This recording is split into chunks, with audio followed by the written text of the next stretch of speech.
guys, back to today's video. And in today's video, I'm going to teach you how to do this one green screen trick.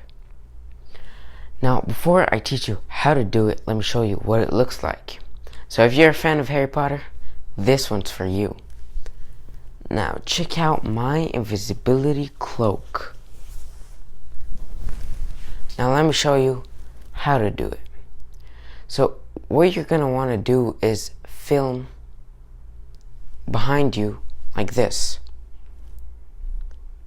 Right? You have that one clip, and then you want to film yourself with a green screen like this. Once you have that, you just put them together, erase the green screen, and you have it. Now you can use this trick in all sorts of videos, like, I don't know, maybe if you do horror videos or something.